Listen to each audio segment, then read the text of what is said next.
Hey Authority hackers, welcome to this week's podcast episode. This week we have something quite special for you. Mark and I are both interviewing the father of all public case studies and building a site in front of an audience, Spencer Haws from Niche Pursuits. Spencer has been in this industry for so long that when he started Niche Pursuits, the first Thor movie was not yet released. So because Spencer has a lot of experience building, niche sites and authority sites, we wanted to poke him on a different of topics that we know are quite relevant to you. So inside this interview, you will find things like an update on OwnTheYard.com, which is his latest case study, his views on the recent core algorithm update changes and how he changed the way he builds websites because of it, how he approaches platforms like YouTube and Pinterest to gain traffic to his site and make money eventually, all his monetization tactics and how he dealt with the change of Amazon commissions and how he does sponsored posts and a bunch of other cool ways he makes money with his sites, and a lot more. So if you are excited for this interview, don't forget to subscribe whether you're on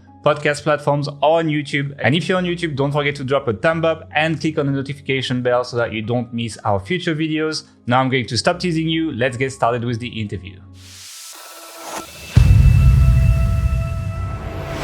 All right, so today we're trying something new. We're trying a podcast with 3 people. So it's not just going to be how's it going Mark, it's going to be how's it going Mark and Spencer. And I'll let you guys just talk over me. Spencer, why don't you go first and tell us how it's going? Things are going well, man. It's Friday morning for me, so I'm trying to cram some work in here and then enjoy the weekend. But business is good, family's good, everything's going well. Yeah, much better than 2020, right? 2021, such a different year. Things are looking brighter for 2021. Yes, we're off to a good start. Yeah, I mean it's fine. I mean, to be honest, for us in online business, it's gone quite well. To be honest, it's like I'm not necessarily happy of what happened in the world, but I would say that overall business been quite okay, especially compared to most people. So it's like I'm not gonna complain, Right. Would you agree? Yeah, I agree. I think people 2020 felt like a long year in some ways, and people are positive, I think, and ready for some changes. But it's not just that. I think it's important for people who are in online business to not necessarily share the negativity of a lot of people maybe around them, because there's a lot of opportunities that have been arising recently as well, and a lot of people have done really well actually. I was watching. So there's a French YouTube channel called Marketing Mania. This guy is like really really popular, and same he made a whole video of how like 2020 was his best year ever, and he did really good actually, and a lot of people did actually. Yeah. So let's be positive. Yeah. In terms of business, actually, we're kind of in a unique situation in that we're an online business and more people have been online. It seems like more people quarantined at home. And so my business did really well in 2020. And, I hope that continues this year. And so yeah, we're kind of in a unique situation where things, haven't been so bad business-wise.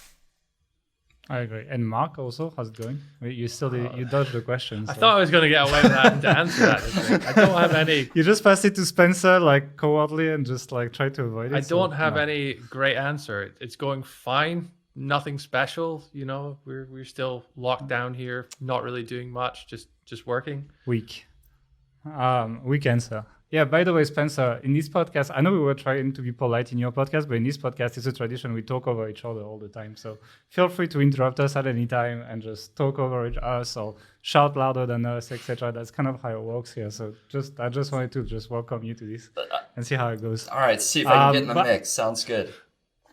I like it.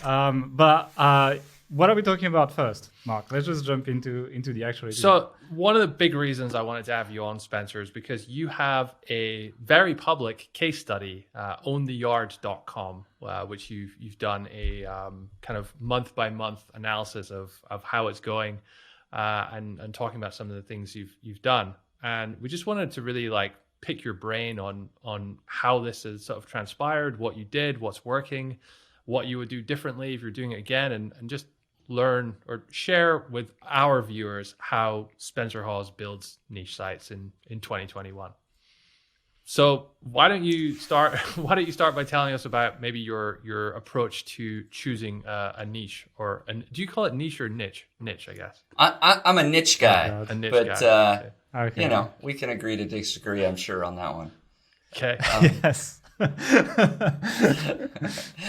So Well, I'm interested in this one because you changed your mind, actually. I was rereading all the case study and you changed your mind at the beginning, right?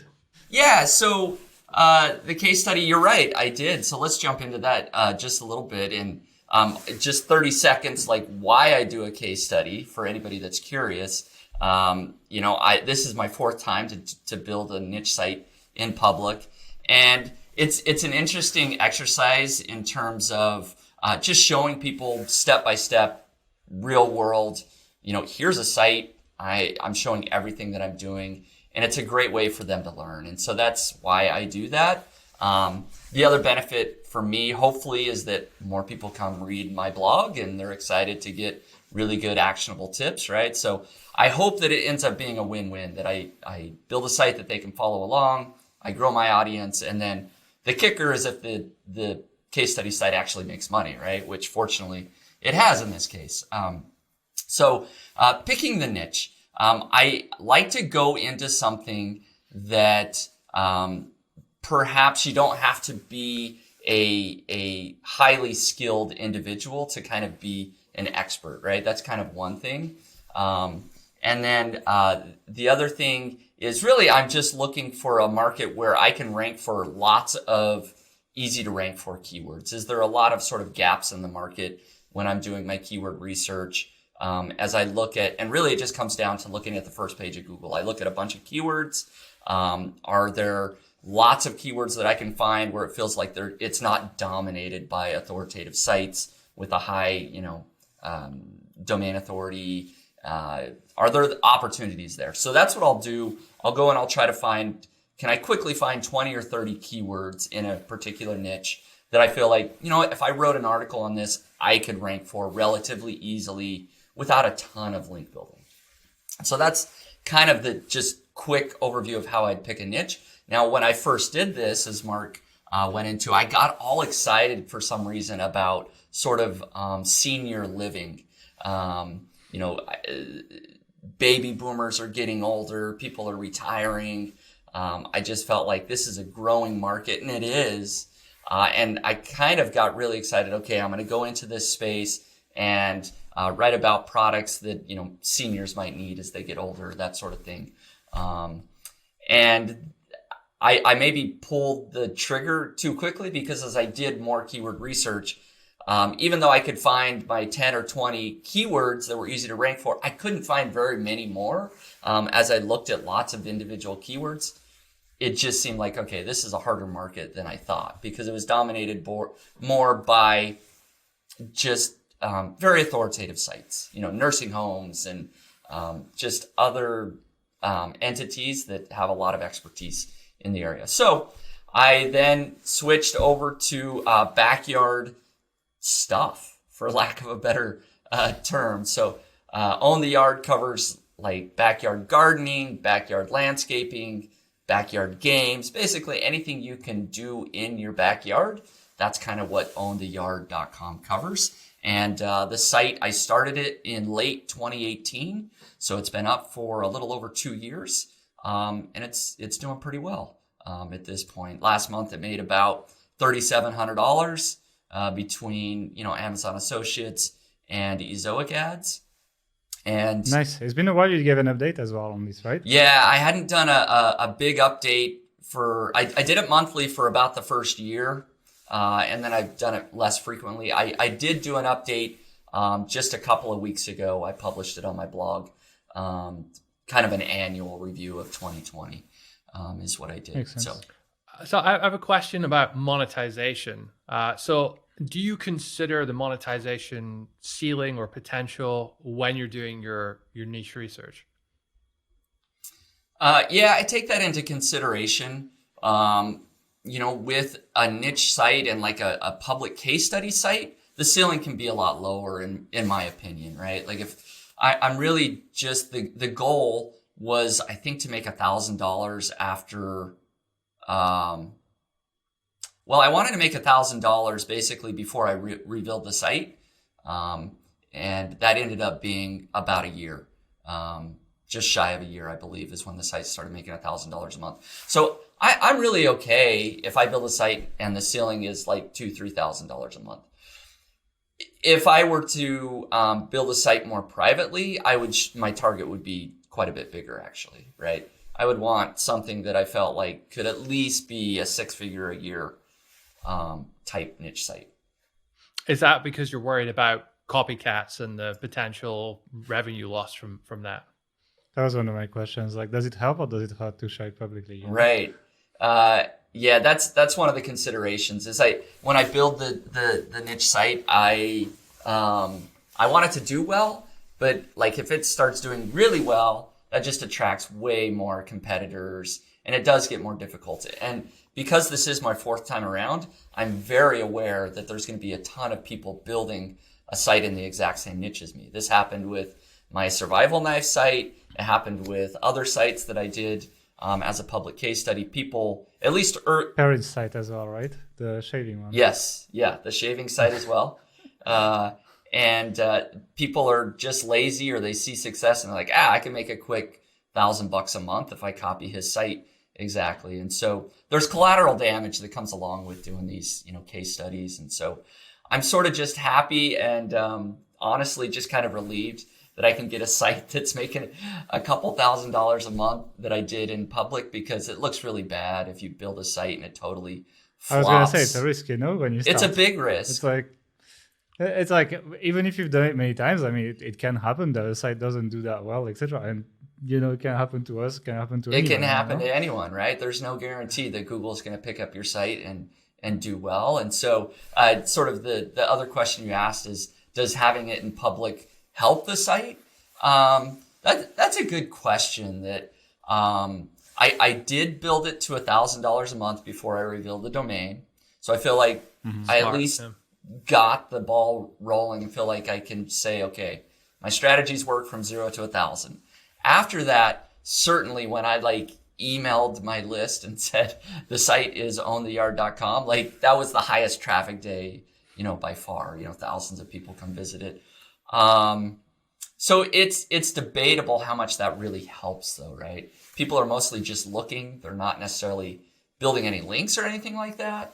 But maybe some pages have higher user metrics that Google's looking at because people are checking it out. I don't think it shoots it, to the moon, having my audience know what it is or anything like that. I think it helps a bit, though. It's I can see, the authority site system, we also built a case study site. And so we released a new version November, I think, the first videos came out. I think people figured out end of November what the site was going to be by the time we actually did the niche research and so on. And, direct traffic increased and branded traffic increased, basically. People typing the name of the site and people going directly on there. And then it's I can kind of see how that's when Google started crawling the site more and organic traffic started creeping up on a brand new site. The site was much younger. I think it was 2 months old at the time when we shot it. So it wasn't making money, right? It's so it's interesting because when you're at 0, you kind of you get to see the effect of what this might have. It's it might be a coincidence, to be honest. Maybe 2-3 months is also kind of the time where Google will start sending you some traffic, not a lot, but some, Yeah. So it could be a coincidence, but I tend to see that engagement tends to boost rankings. And, at the same as when people Google a keyword, then click on it, you tend to rank up. I did that test on fastest WordPress theme for Authority Hacker. I literally just posted on Facebook. I was like, guys, Google fastest WordPress theme, click on Authority Hacker. 48 hours after we published the post, and we were number 4 for a few weeks, I'm not against the big WordPress sites, etc., just by generating that metric. So I can imagine that people Googling your brand and clicking on it, it helps with, honestly, you get some benefits here, and then you get some negative sides from the copycats. So I think it kind of evens out. I'm not saying you get it easier for this. I'm just saying, right. People Googling your brand, there is probably a little bit of help, in my opinion. Yeah, it's an interesting discussion, sort of how engagement metrics might improve Google rankings. I've noticed similar things when I publish a new article on niche pursuits, and if I share it on social media and include it in my email list, even if it's not hey, go type in this keyword, I might publish it day 1 or 2 and not email about it. And then as soon as I email about it, it jumps a lot of times to page 1, right? And so if you can send a lot of external traffic to your articles, it helps. Google notices that. Yeah.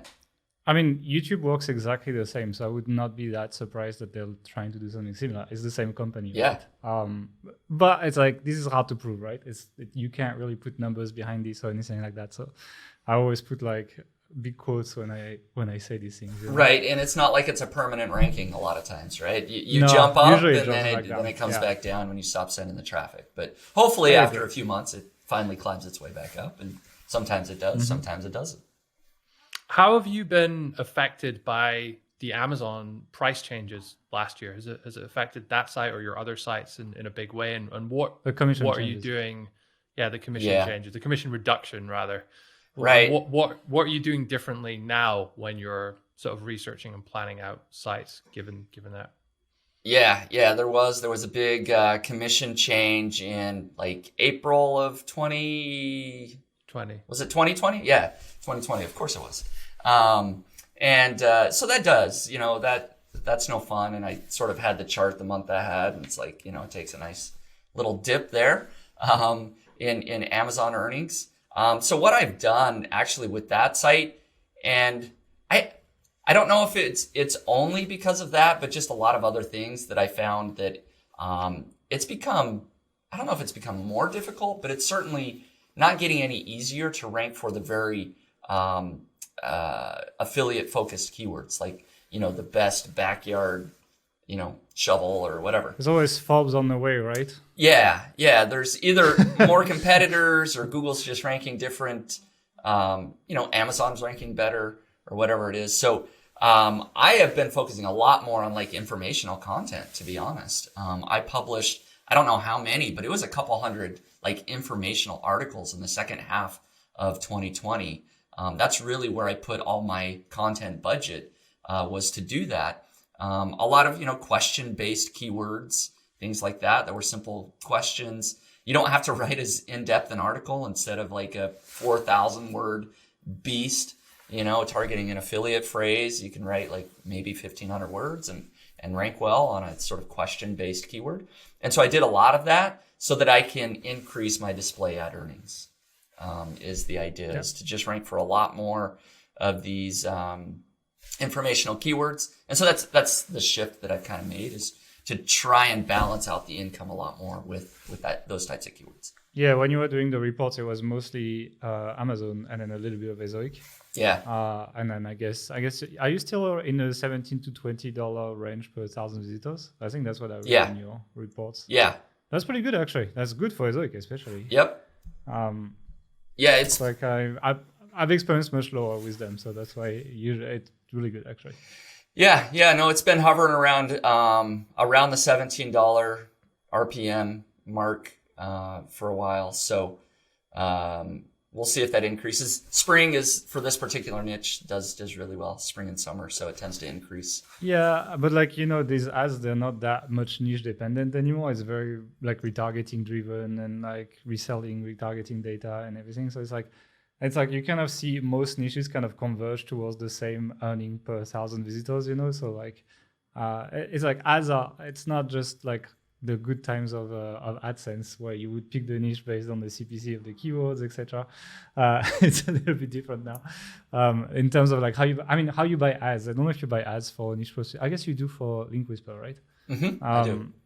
Well, you know how you do that, right? It's audience based, right? And then so you build your audience, and then it's lookalike audiences. So you can tell Facebook or Google, etc., to find lookalike audiences, and essentially you buy these impressions. So they're not as keyword targeted as they are like other user metrics built, and so therefore most sites tend to more or less get in the same range of RPMs these days, actually. Right. Yep. Would you, if you're building a new site now, case study or otherwise, would you make the primary focus of that info content and ads rather than affiliate?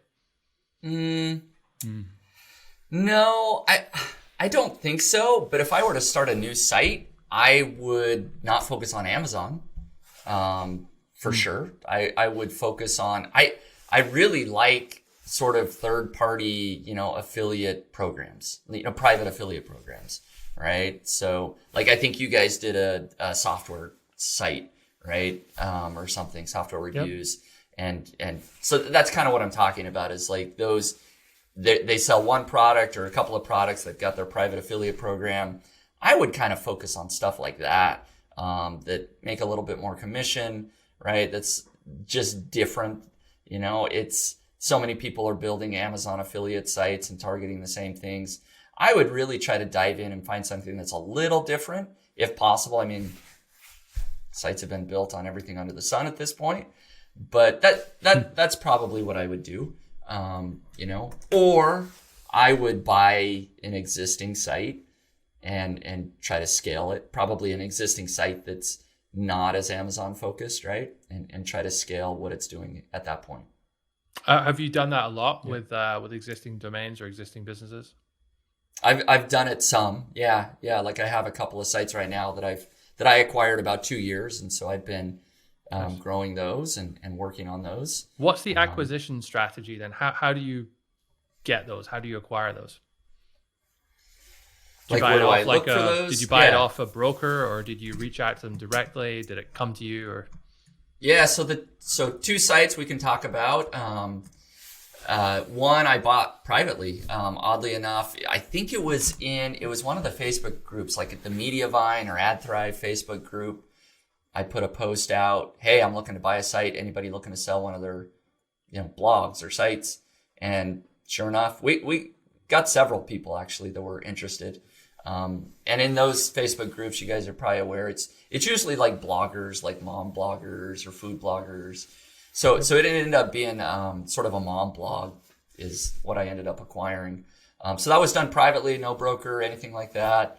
A kind of a cool deal. The other one that I purchased was through Empire Flippers. It was just through a broker. So wherever I can find a good deal, right? I'm not really looking to acquire anything right now, but if I were, I would probably go both routes. I would just wherever I can find the best deal and try and make a good acquisition. When you buy a site, do you revamp it a lot, or do you just kind of like keep it flowing and just add more content or something? Like, do you try to change it a lot?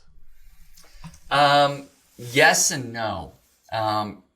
Didn't make a lot of like visual changes, like didn't change the theme, anything like that. But like for the mom blog, did a ton of on-page SEO work, updating articles, just a lot of behind-the-scenes stuff. Made a lot of changes in terms of even like ad layouts and in this case, Amazon became a much bigger piece of the earnings than it was before. Before, the person that owned it, she was focused display ads, AdThrive, and then sponsored posts, and which that's a whole world. I don't know if you guys have talked about a lot that I got a crash course 2 years ago when I first bought this site.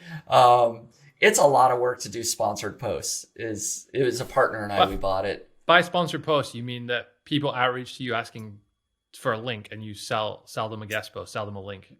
No, this is like a step above this, like legit brands, legit like sponsored brands. Yes, cool. like going to Tell us about influencer. Yeah, so going to like influencer marketplaces, there's like Izea.com, there's there's tons. There's dozens of different sort of influencer marketplaces, and that's where we would start. We had profiles on all of those. And so like big brands like Walmart, Hasbro, you kind of name it, like big brands, they post and say, we're looking for somebody to make a recipe with one of our items and take pictures of it and post it on their blog and share it on social media. And for that, we're going to pay, $2,000 or $3,000 or whatever it is. Yeah. Yeah, and some of them are, up to $5,000, just depending on what it is and who the brand is. So this is very common with like Fortune 500 companies. They reach out to lots and lots of bloggers. They have a new product or just something they're trying to push for that month. They have a bunch of people write blog posts, share it on their social media. So that's what we would do, and it's a very involved process. There's contracts that go back and forth. You sign paperwork. You get the exact instructions, and if you don't say this exact line in a video, you have to redo it. And I wouldn't do any of it. I would outsource it, right? Like we would have somebody make a video for us and things like that. And So I'm disappointed. I was gonna look for a recipe video. no, you don't want any recipes from Spencer. I'm a mac and cheese ramen noodles kind of guy. That's what I wanted. That's my repertoire right there. But so we did that for the first year, and we just found it was so much work, time consuming. It was kind of out of my wheelhouse. I was like, you know what? We need to just focus on growing content, and doing all the stuff that passive, yeah. The more passive be more stuff. Passive. Like it's like you build stuff once and it makes you money for many months. Basically. Right. And so we've grown like the Amazon Associates earnings, for example, it was making like $600 a month, and now it's making like $4,000 a month, right? So we're not making the $3,000 or $4,000 a month in sponsored posts that we used to. Usually, we'll maybe do the rare one, but we've increased other areas.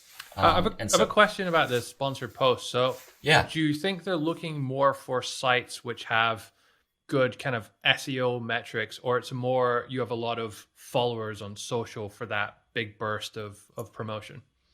It's all about social followers. They look at the numbers. Yeah. And so this particular site does really well on Pinterest.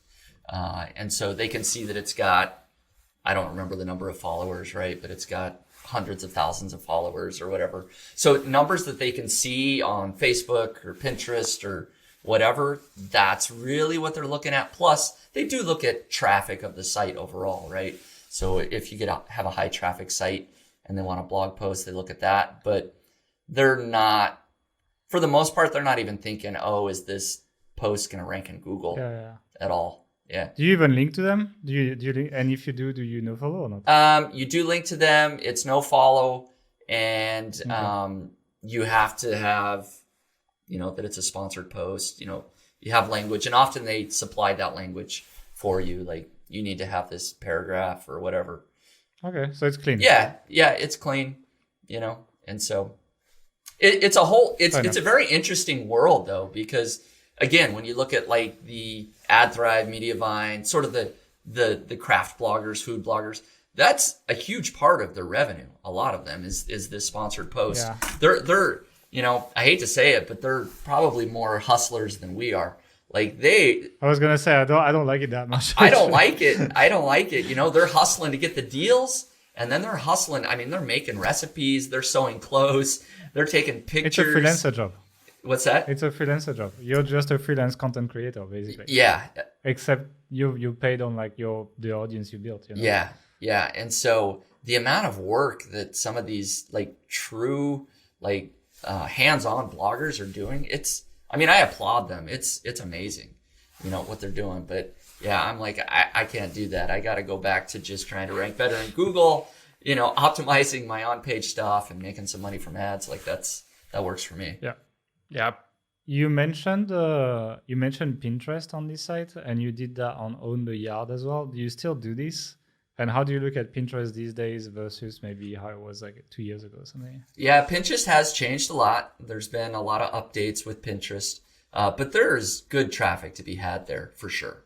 Mm-hmm. So I'm still on both sites, still active on Pinterest, still pinning a lot of new images.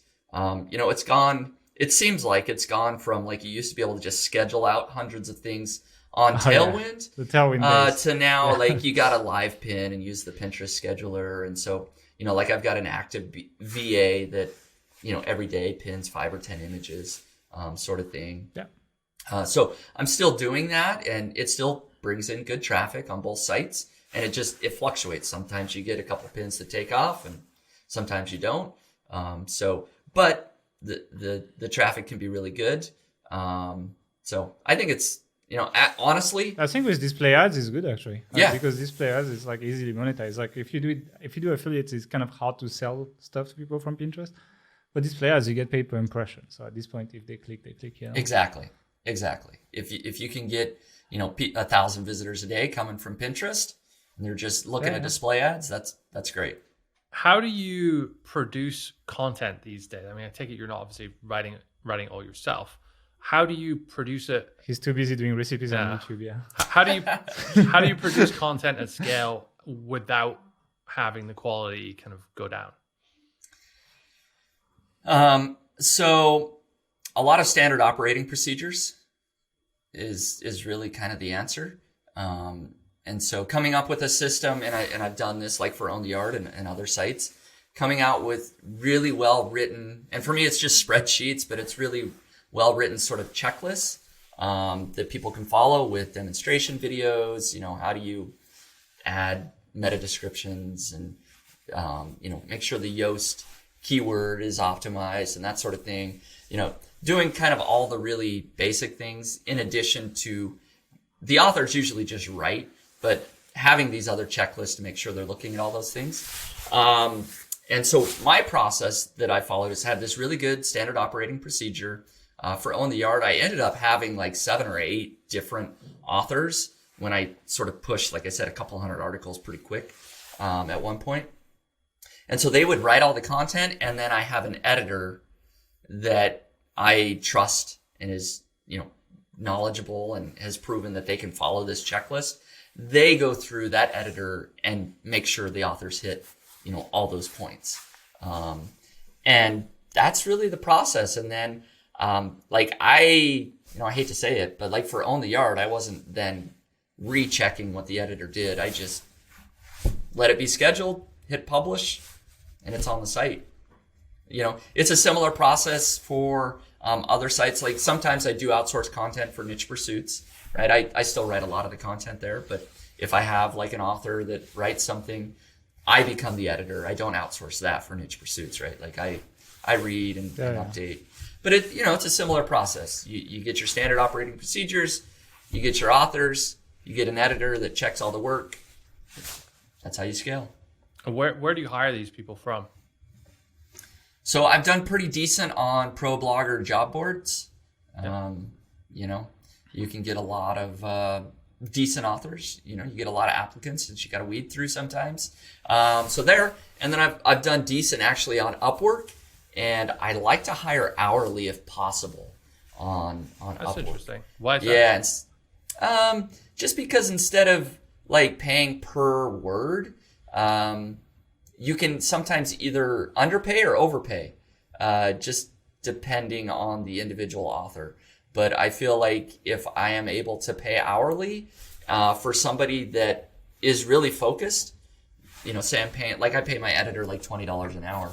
If she's really focused and working, she can edit, and she also writes new content.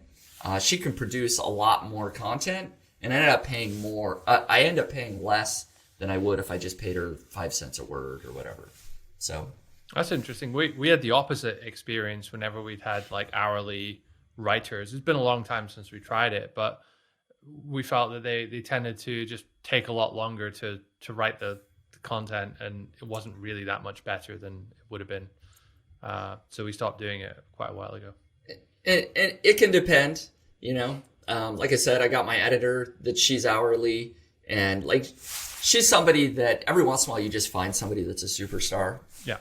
And she was that. Like I've had her now for 2 years, and she's awesome, right? And I know she's working, she does great work.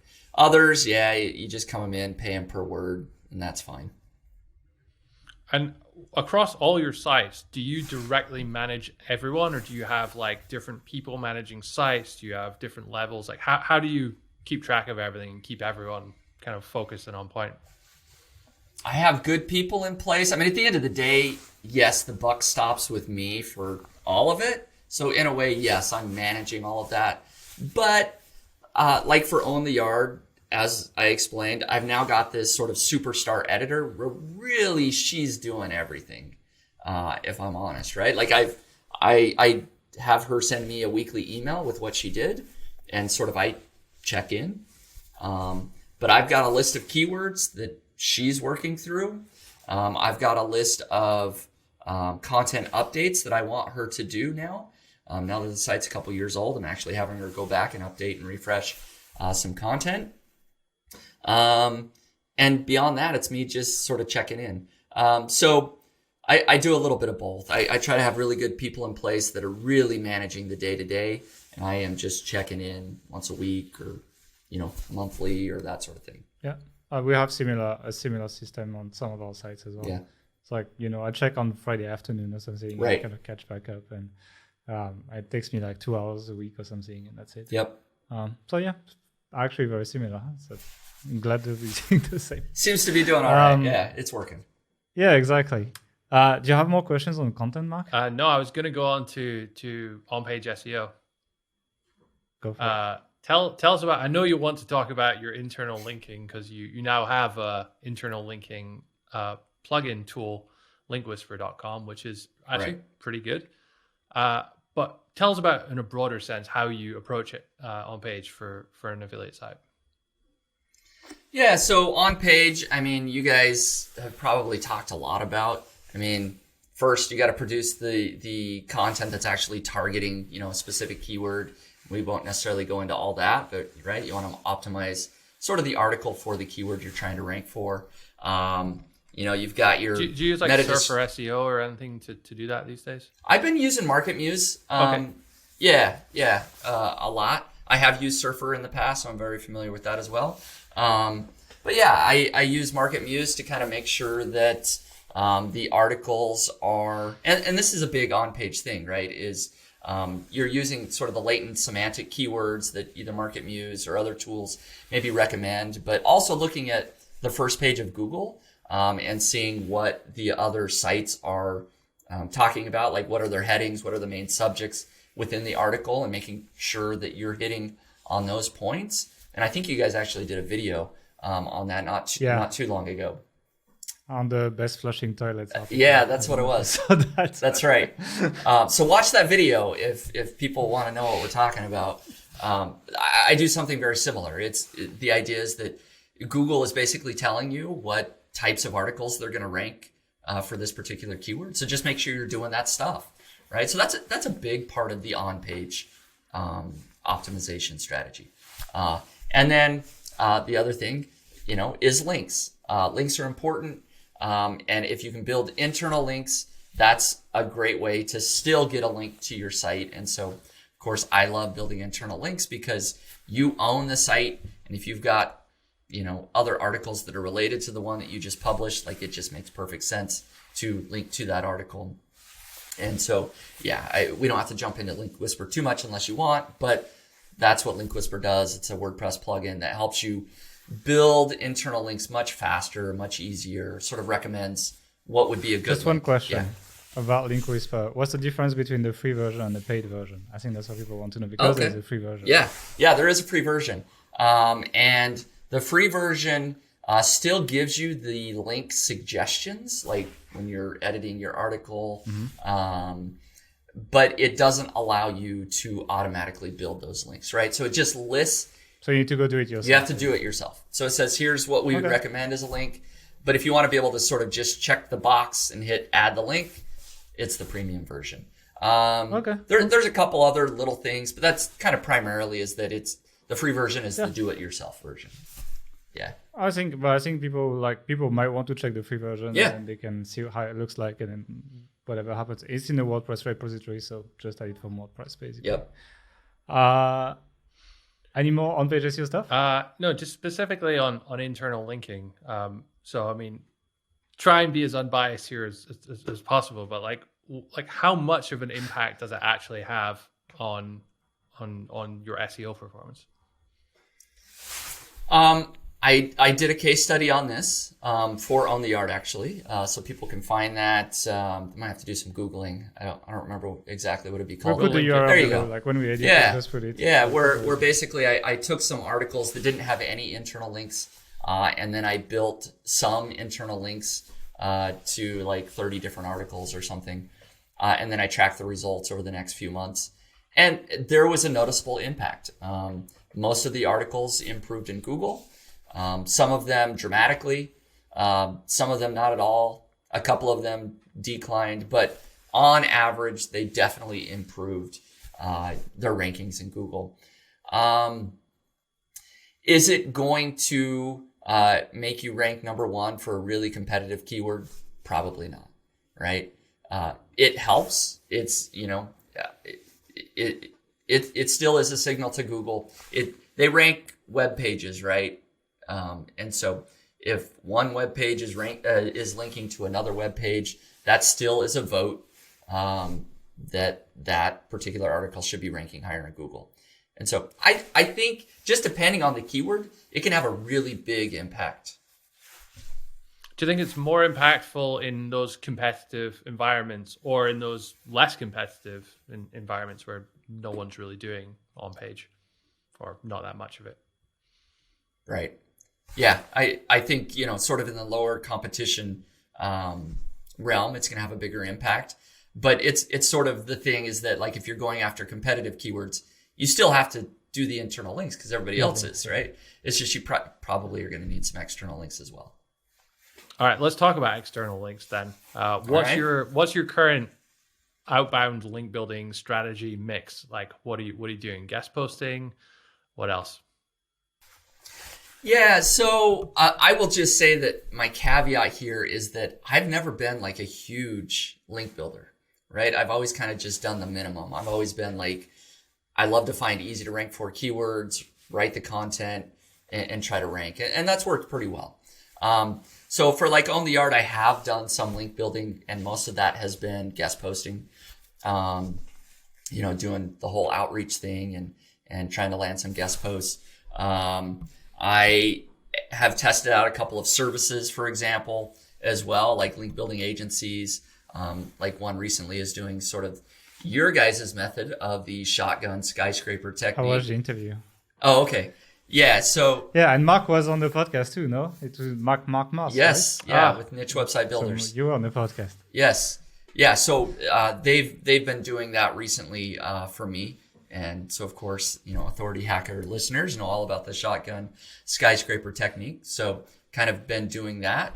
And that's, for the most part, I wish I had like way more in-depth answer for you guys, but that's kind of been mostly what I've been doing. I have a question for you. You've been doing sites for a really long time now. Mm-hmm. Do you feel that people need to do more link building now or less link building now? Oh boy. To be successful?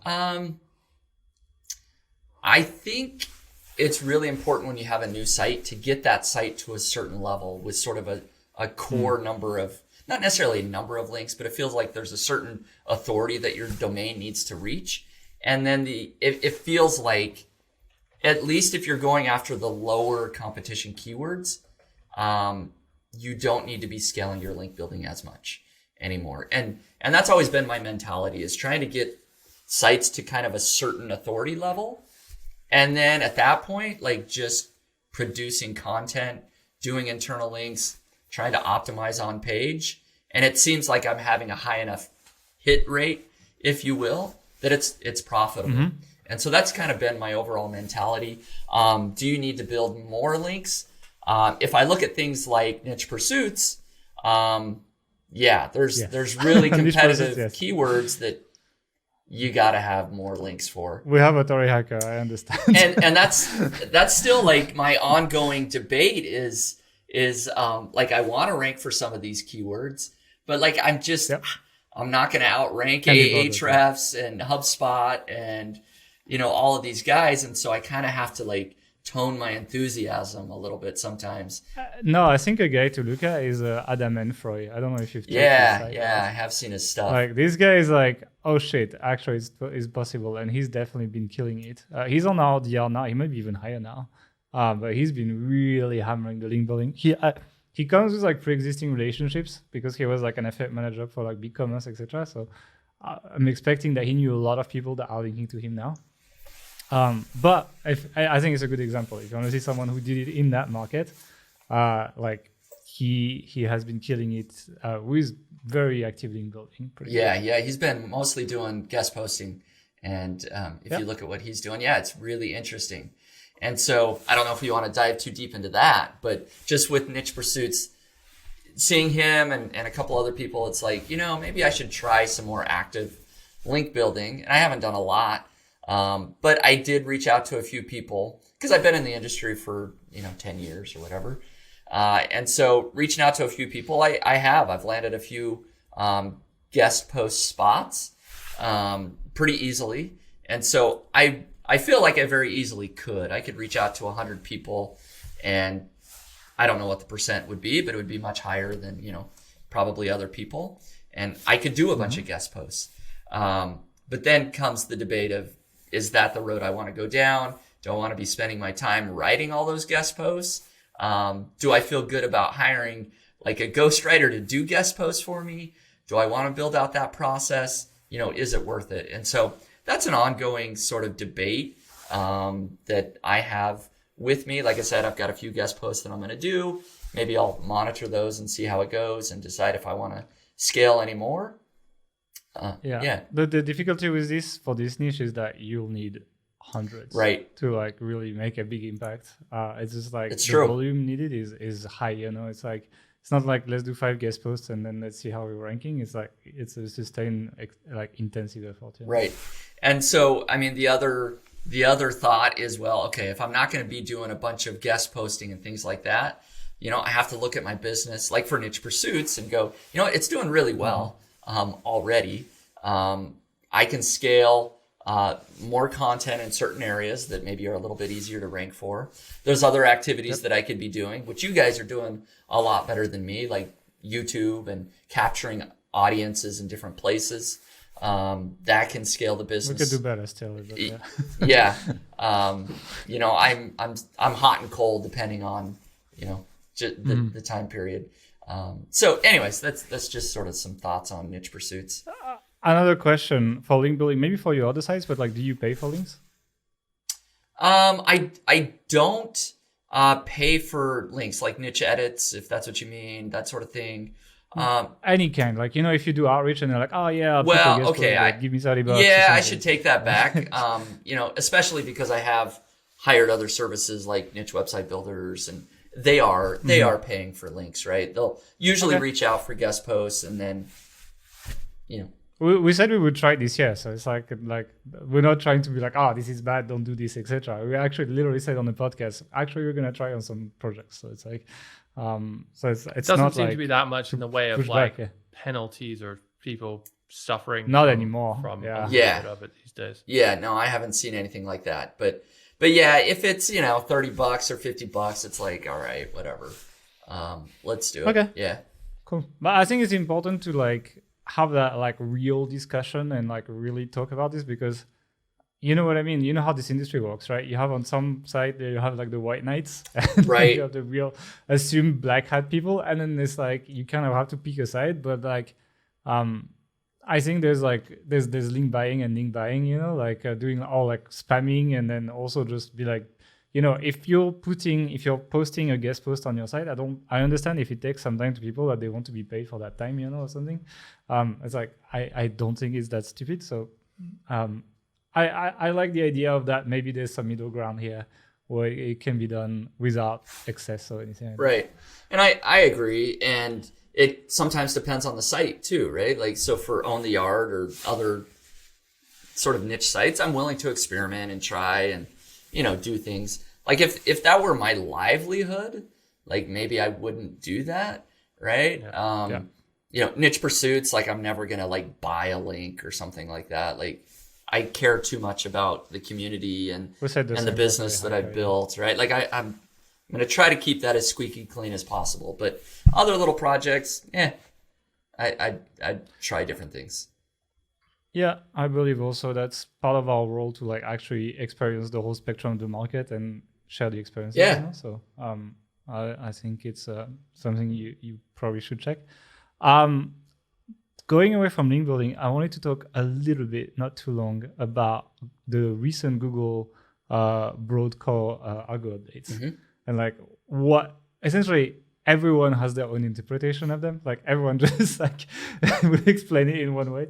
So it's always interesting to ask people like, what do you think? Because it's like, you have the EAT knights and you have the people who believe that it's just trying to promote big authority sites and kill all the affiliate sites, etc. So I just want to know what you think, and where you stand in that giant debate that's been around for 2.5 years now. Yeah, right. I don't have a definitive answer or feel strongly like I know exactly what it is. I try to look at what the updates do, and boy, it's been really interesting to just see that certain industries, it seemed like At least I was talking with Matt Diggity not too long ago. We just recorded a podcast about a week ago, and basically every site that he was competing with, like they all got hit, including his site, like in kind of the health and fitness space. I mean, we had the same with House Ambition. Literally, you know, we were doing Skyscraper at the time. We kind of like were doing Shotgun Skyscraper, but we didn't share it publicly. And then all the sites we were doing Shotgun Skyscraper from, like the ideas we were getting, all these sites got killed. Man. So it's like essentially we were just hitting the same themes, etc. And I was like, okay, we're done here. Yeah.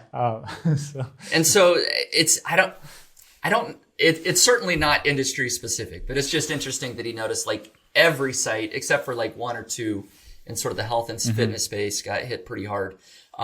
With my own sites, like fortunately I've actually seen improvement with my stuff, including OwnTheYard.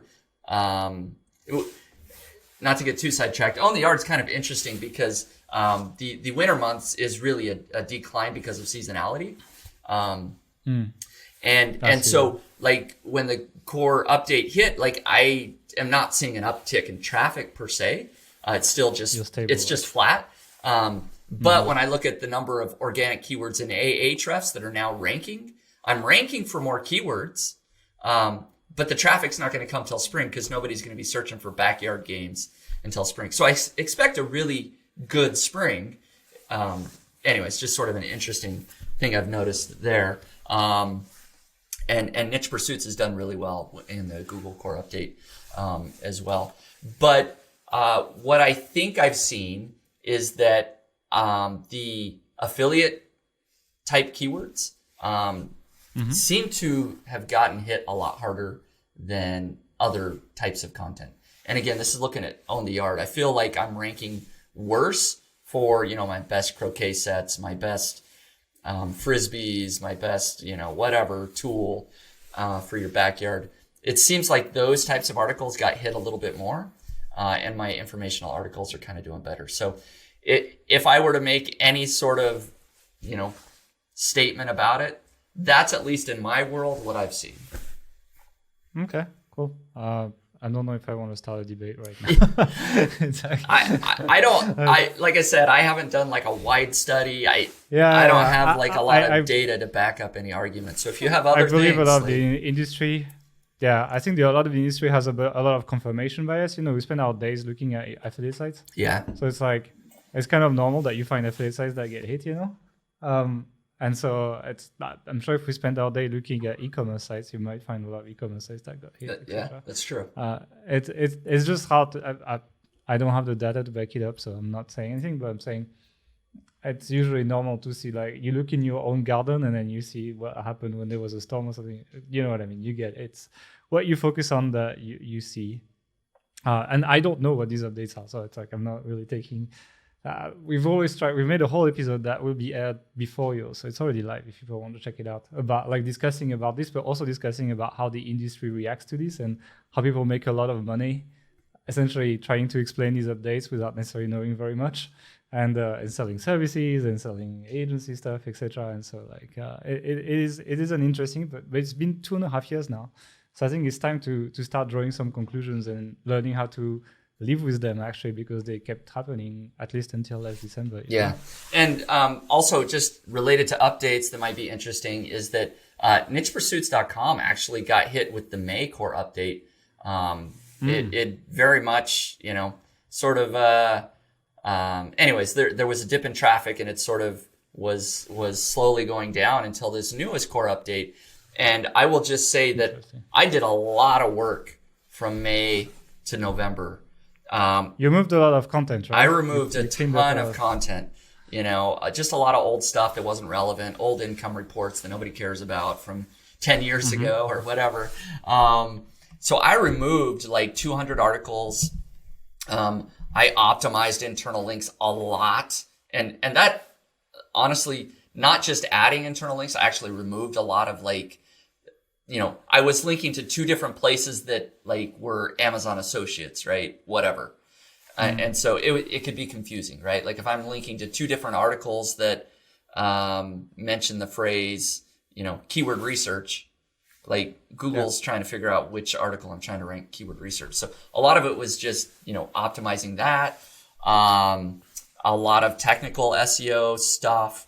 It's sort of the whole spectrum of things. And then I did a lot of content updates. After I removed old content, I updated a lot of core content as well. And then in December with the update, my traffic has definitely come back. And now just as of like this week, I'm finally like at where I was at May. Nice. And it's trending up. So I hope, if things keep going, I'll be higher than I was in May. And so I don't have an answer. I don't know why exactly my site was hit, but I sort of did the whole spectrum to improve the site. Yeah, it's the best practices, basically. Yeah. Like cleaning things up, removing all outdated content.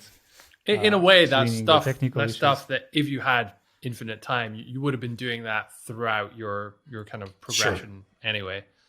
Exactly. Yeah, things just accumulate over time. And so if anybody's listening that they're trying to, recover from a Google core update, like there's not an exact answer usually. You just kind of got to do everything. Technical SEO, on-page SEO, clean up content, everything. And hopefully when the next core update comes out, you get the traffic back. Makes sense. I agree. It's like following the best practices. Yeah. Okay, I want to finish on two things. It's like if you had to do another case study tomorrow, what is one thing that you did on OwnTheYard that you would not do again? Let's see. Sorry. Well, I already kind of mentioned it. Maybe this is the easy answer, but I don't think I'd do an Amazon affiliate site. Okay. I think I'd pick a different affiliate program. One that I felt like I wasn't going to get my commission rate cut. And what's one thing you would do more of? Boy, I'd have to think through, because I could see a case study being specifically like more link building, right? Like I could just try less content, more link building. That might be an interesting case study. Just publish a site that's 30 articles and just do a ton of links. So maybe that. Or I could do the other route of just way more content, or maybe a case study that's more Pinterest focused. Like I've done stuff on Pinterest, but maybe something where I just like scale the crap out of Pinterest, like 100 pins a day, and let's see what happens. Can I give you a suggestion? So I don't know. So I know you're like working with you're essentially just promoting services, etc. in the industry, right? What I would do as a case study is I would partner with Odys Global. They're like a pretty good expired domain kind of marketplace. Yep, I'm familiar with them. And I would do a case study where you pick up one of their domains and you build 0 links and you just do content. That could be interesting. And I think, and be like, can you replace, because I agree with what you said. You said the first few links, they're really important. You reach a certain level of authority. And then it's kind of like there's a diminishing return to the extra links you're building, especially in more consumer-focused niche, right? It's like if you're looking at online marketing, yes, you need DR70 plus or something. If you're looking at, gardening stuff, etc., you can do some damage with a DR25 30 site, And so it'd be nice if you literally picked up that DR25 30 site on day one and be like, can I just focus on the content if I pick up that? I think that the audience would like that. That would be an interesting... I think you would get a nice partner as well. They would definitely pay for you to feature them. Yep. So that's my suggestion. If we don't do these, but I would suggest it. Yeah, no, I agree. And I know who they are. There's... Or anyone else. It's just... I think it's a good strategy. And honestly, when people come and talk to me, they ask, how should I get started? My answer now usually is go buy a site that's making a little bit of money, that has a little bit of traction. Even if it's only making a couple $100 a month, it's ranking in Google. It's, you've skipped that whole first year of, and so that would be a great case study. I know I have 2 friends right now that essentially did that. They bought existing sites. One was more just kind of an expired domain that had authority. They scaled a ton of content. It's now doing, $20,000 a month after about a year and a half. The other person, I won't go into all the details, but he bought an existing site and he's scaled it like crazy. So there's a lot of really cool examples of people doing kind of what you're talking about. Yeah. Okay, cool. Mark, do you have any other questions or anything you want to ask? You are muted. I can't. I guess he doesn't want to ask anything. Sorry, my dog. Thank you, my Mark. my dog was barking in the background. I didn't want to interrupt you. No further questions. Awesome. All right. Well, Spencer, any question for us or something? Like any? Do you want to maybe we'll give you one shot at like firing back, before we close it. Since we're talking about case studies, are you guys going to do any new case studies? Public? We did the new one in the Odys site system. Right? Oh, okay. So the case studies are essentially with the course. So there's a new site that we released in November, so it's pretty new, I guess. So we're gonna focus on that. We're probably gonna make it more of a living case study than we have done in the past for the other ones, where we just build them and kind of like be like, okay, this is what your site should look like at the end. We have an active editorial team on it, etc. So we're not making it public. We're making it, I guess, semi-public for the people who are in the Odys site Makes system. sense. So that's I want to add something to this as well. Formula. I'm sure you feel the same, but because you start a public case study, it creates this kind of weird incentive where at times I'm sure it makes much more sense for you to focus on niche pursuits or some of your other more profitable sites. But because you have this public case study and you've got that report coming out at the end of the month, that your kind of credibility is almost staked on it in a way. So you have to kind of make sure it's good, it's progressing, even though if it's not the best, most optimal thing for you to do.